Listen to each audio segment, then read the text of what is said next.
Give me 2 minutes, and I'll tell you a story. A year ago, I began writing and recording short audio memoirs. The weekly series was called Give Me 2 Minutes, and I'll tell you a story. The inspiration came in part from memories of my father, a gifted storyteller and comic, but the drive to produce a creative series was also born out of disappointment. Months before I ever recorded and posted a story on my YouTube channel, I had hopes of having one of my pitches accepted by moth.org for its National Radio Hour and podcasts, featuring ordinary people and their extraordinary stories. I had submitted 5 ideas, but never heard from Moth, not even a no thanks. Then, during last winter's doldrums, I decided to take some of those ideas and record them myself. I was just brainstorming at that point. Where would I record them? Where could I air them? Would anyone be interested? Would anyone listen? Friends had encouraged me to do a podcast, but I wasn't prepared for that kind of commitment. Most podcasts require about a half-hour minimum of content each week, if not more often. I was still teaching full-time at Ball State and working on multiple book projects.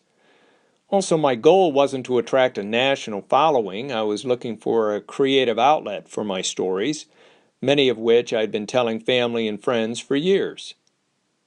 Now I needed a means to share those narratives with others in an accessible, free format.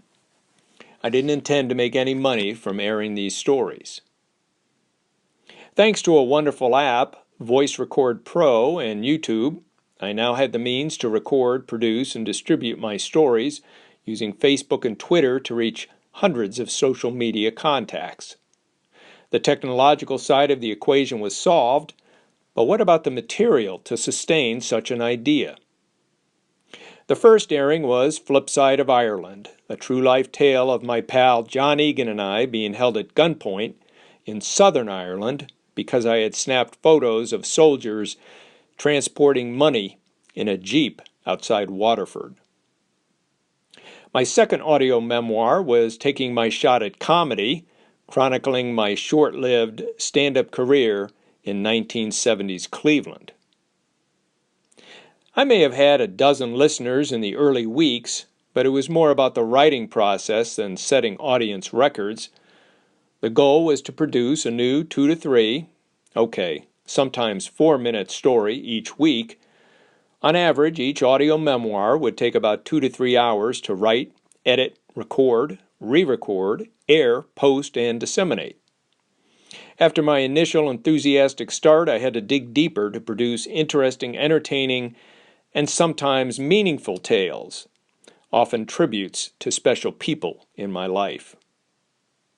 And over the last year, I haven't missed a week. This is program number 52. My most popular weekly stories have had maybe a couple hundred listeners, according to YouTube stats. What has been most gratifying in producing my 2-minute stories, as folks now call them, is the impact they've had on people, prompting memories, sparking their own creative ideas, or inspiring reflections on the course of their lives. As a storyteller, that makes all the effort worthwhile, knowing you've made some type of difference. What's next? My plan is to write a book transcribing these short audio memoirs into a print collection, a year's worth of personal narratives. Will there be another year-long season of my Give Me 2 Minutes and I'll Tell You a Story recordings? Well, stay tuned, America. Time will tell.